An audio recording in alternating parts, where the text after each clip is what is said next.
What's up again, my friends? How's it going? I'm going to go ahead and make a second video to tackle the subject of what is reality. Because I felt like I really couldn't get into it. I was sitting there in the car and I was like looking to see if my son was getting out of school, and it's easy to get distracted. And you know, a lot of the videos I make, I somehow get distracted during the middle of the video. But there are just so many different things that I want to say when I start to speak, and I generally don't get all my points across. In fact, half the time I'll start a video with an intention of getting something across and make it 20 minutes long, and I still forget the main point I wanted to make because there are just so many things to say.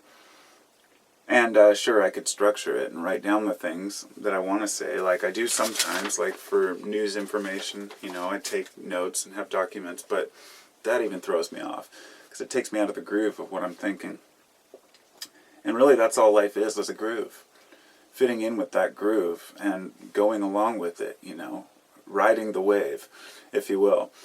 And you can let the wave take you down, or you can ride with it.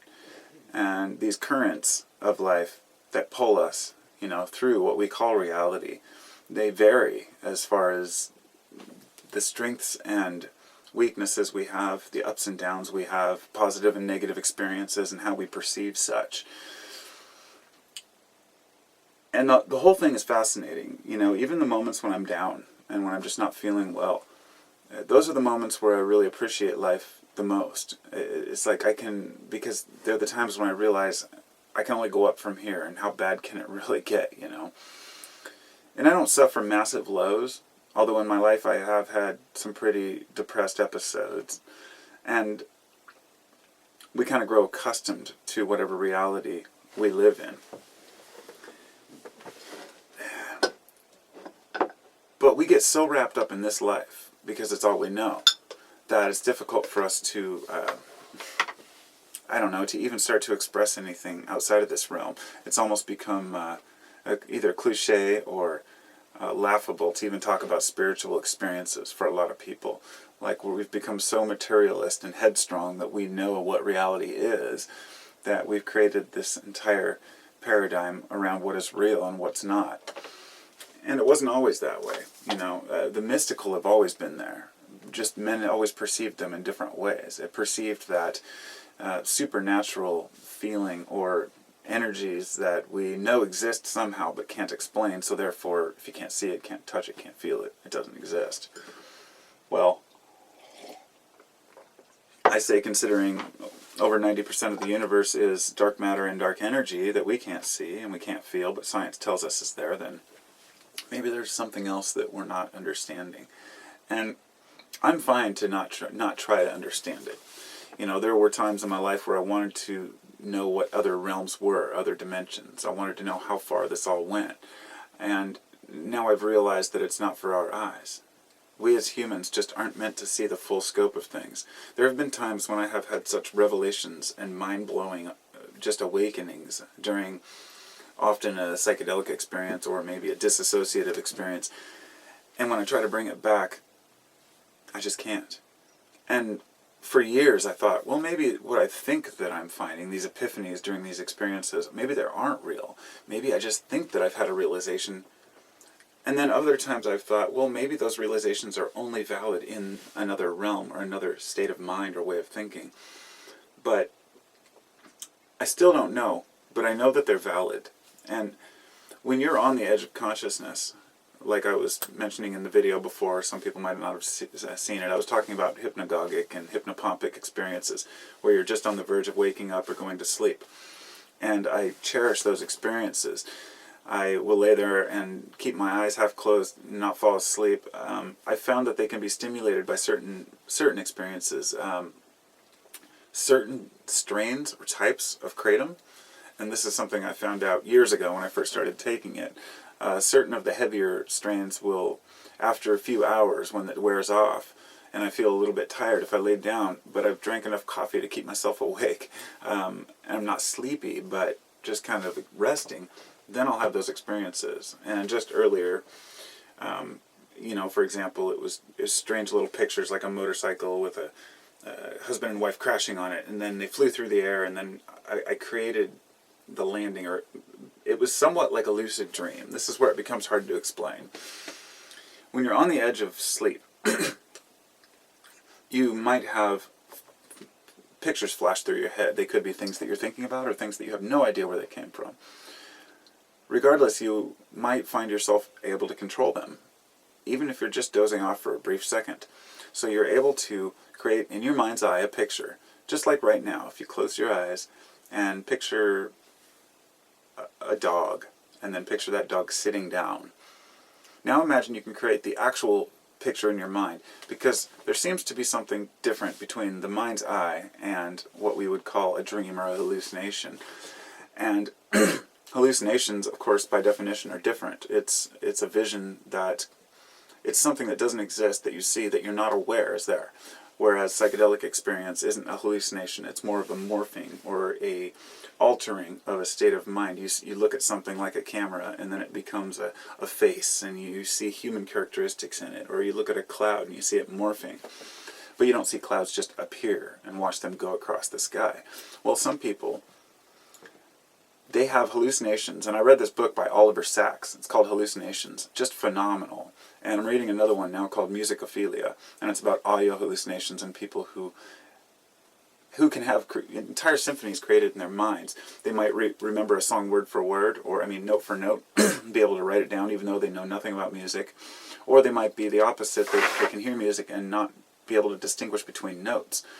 But the different ways we perceive these things are a crucial aspect of what I'm trying to convey here, which is that there are folks like you and I, who you and I meet on the street every day, who lead normal lives, go to work, come home, go to the grocery store, make their dinner, and sit on a couch and have a conversation with somebody who's not there. And this is perfectly normal for them. And most of them are very embarrassed and don't want to tell people because they will be deemed insane. But this happens a lot in older dementia patients, of course, but also people who have various traumatic brain injuries. There are particular areas of the mind that can be affected through not just an accident, but an actual behavior or a trait or a drug usage or some form of a chemical lobotomy of some sort. And we know that the brain isn't set in stone, so to speak. If you lose your vision, the vision center of your brain will be rewired to audio or something else like that. Different, whatever part of your brain you use the most. And just like artists have a larger particular part of their brain that's different. It actually looks different. And people who are musicians, and especially pianists who famous composers and whatnot, they've been known to have, different brain formations, which I won't get into the details because that's not my specialty. But it's fascinating that the brain will actually change for these things. And what I'm getting at is that as the brain changes and starts to create its own reality, you can start to ask yourself and wonder, okay, if these people are seeing these things, if this is the experience folks are having, who's to say that any one of these experiences I'm having are real right now? How am I to know that me sitting here in front of the camera is real? Well, I'm comparing it to what I know to be real, okay? Now, this is not a new philosophy, and it just goes nowhere when you talk about it too much. But I'm going to get into specific details about something else here. But the old Descartes saying, it's written Descartes, if you've seen the name. It's Descartes. He wrote, I think, therefore I am. And it took me a couple decades after I heard that to really understand what it really meant. And it's more than just, yes, I know I can think, therefore I must exist. But that's basically the root of it. It's the only thing that we can know for sure, is that our own consciousness is real. However, when you're on the verge of these intense lucid dreaming, now this is different when you go into deep sleep, when you go into REM sleep, and you have a really heavy, deep dream. You can control your dreams, and that's what lucid dreaming is. Now, about 5 years ago, maybe longer, it was during a time when I wasn't using any substances. I didn't smoke pot for a couple of years, and I started reading about lucid dreaming because I'd had them before, and became obsessed with it for about 6-8 months, to the point where I had my little book that I would read. I could wake up sometimes at like 5 in the morning and read some of the book to get myself psyched up and remember what I need to do and remember, which is when you're going to sleep, say, I will remember my dreams, I'm going to control my dreams, I am in full control of my dreams. And as cheesy as it sounds, it works. And for about a year, I kept a dream journal. I mean, for a while I would write them down, and then after a bit I got a little voice recorder, and I would just push the button before I opened my eyes and record what I had to say. Now, I found it the other day. It's got like 400 dreams recorded on it, and I'm going to have to go back one day and listen to them. But the one thing I can say I pulled out of that whole period was don't bother trying to decipher all your dreams and determine what they mean. It's a complete waste of time unless it's something that's really brutally obvious. Now, I'm not saying that's for everyone. That's just my personal experience. You already know what your mind is telling you. The idea is that you need to use that as kind of a trigger to realize it's a subconscious knowing what your dream means. I shouldn't say don't try to look into your dreams. I would say don't let other people look into your dreams, because there are things that only you know about yourself, and if you're willing to look deep enough, you can find those truths about what your subconscious is telling you. But something completely different happens when all of a sudden you're in a dream that may be a product of your subconscious, and you realize you're dreaming. Now, for anyone who's practiced this, you may, I don't know what your personal experience is, but for me there's somewhat of a waiver. Now you're in the dream, it's got its normal scene, and then all of a sudden it's just kind of a wavering or a brightening, and you realize that you're dreaming. Now if you get really excited, you wake up. Fun's over. It took me quite a few lucid dreams to learn to not get excited, and I would shake my head in my dream if I wanted to wake up when I was younger, because I had a few, when I'd have a nightmare, rarely, I learned to shake my head and wake up. Well, I also learned to open my eyes and stare closely and be focused in a dream when I wanted to stay in the dream.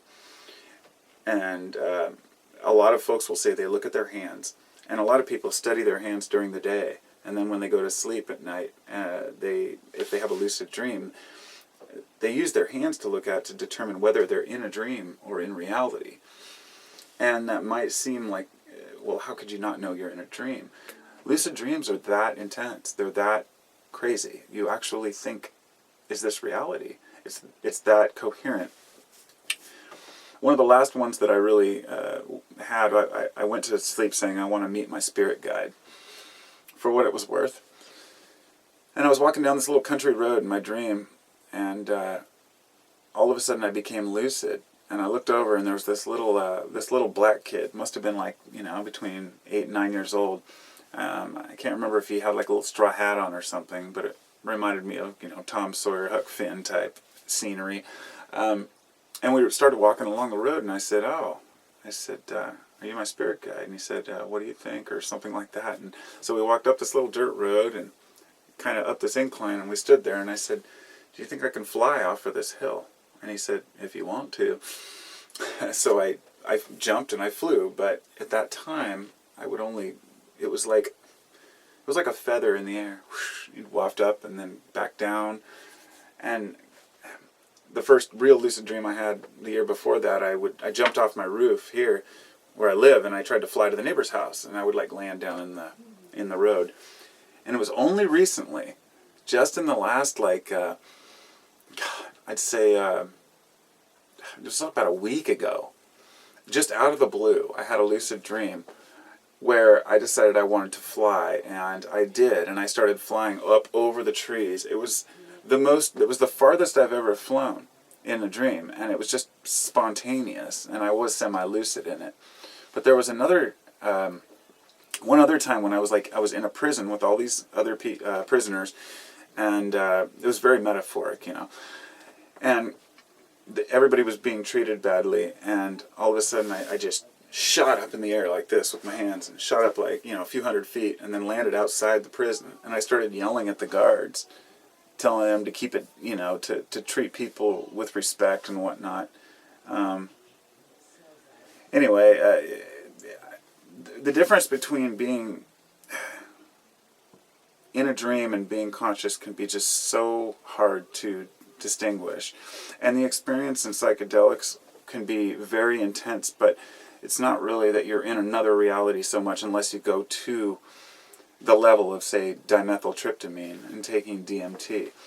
Somebody asked me just today, like on a comment before this, it was, he said, are you planning on taking any DMT, anytime soon? And I said, actually, I've lost interest in it. I've been offered some recently, and I think that the experience is it's too wild to assimilate into this reality. And I have a belief that it might tap into another reality or another way of thinking, but it's very difficult to know for sure. It's very difficult to know if that really is real or if it's just a manufactured reality, just like the rest of them. So this would lead me into my final part of this, which is death, the afterlife, dying, because generally it has to lead there. These are the big questions people ask. What happens after we die? So when I'm comparing the reality of a dream to this reality, it can seem more real, especially if you're on the cusp of being asleep. If you wake up from a dream, you can be more in that dream than in reality. So this reality does not seem quite as real. But as you wake up, gradually you start to get accustomed to this day, this new day, and realize that you are in this reality until you go back to the other. And this is the same metaphor people use for death, that the life you're living right now is nothing more than a transitory, period, or that you're trying to, work towards something better to improve on past lives or serve your God or whatever your religion may entail. For me, I don't have a religion. I don't have any particular belief system, and it doesn't do me. It doesn't suit me to do so. It's not that I haven't done my homework on them. I've never searched for a religion to grab onto because I was needing one, but I have researched them for the sake of knowing what I'm talking about when I have a discussion with someone who's Christian or Muslim. And I've learned to respect those beliefs over time, not because I believe them to be true, but because this reality is so fleeting that what does it really matter? If another person wants to believe in something, then so be it. The big problem comes is when major world decisions are made based on religious beliefs and ideals. The kind of people who say, well, we can do whatever we want here because God will sort it out. That type of attitude. And that is the number one most damaging attitude, alongside of God prefers this nation, or God prefers our reality versus their reality. And this really is what it is. It's a reality comparison. You could compare your waking state and your dreaming state, just like you could compare the American way of life and, say, the Iranian way of life. Totally different cultures, totally different mindsets, different ideas about what the rising sun and the setting sun means, and holidays. All these things form your reality. This is what is real to you. And your belief system is part of your reality, regardless of whether it's subjective or not. In other words, it doesn't matter whether it's true. If you believe it, you're manifesting that belief in your mind. Therefore, people are affected by it, and you're affected by it. When we die, we die. What happens afterwards? I don't know. Do we leave our bodies? What about the out-of-body experiences, where people have reported things while they're in surgery, or people who are able to do remote viewing, astral projection, people who can describe past lives, reincarnation? All of these things I've looked into deeply because I want to know what the real evidence is on it.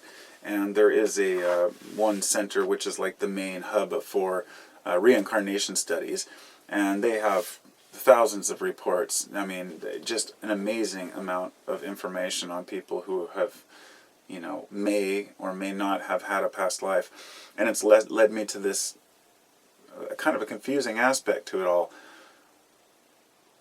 I don't believe that a person dies, that they go to a location in some spiritual realm and decide what they're going to do with their next life, and then their soul enters another body.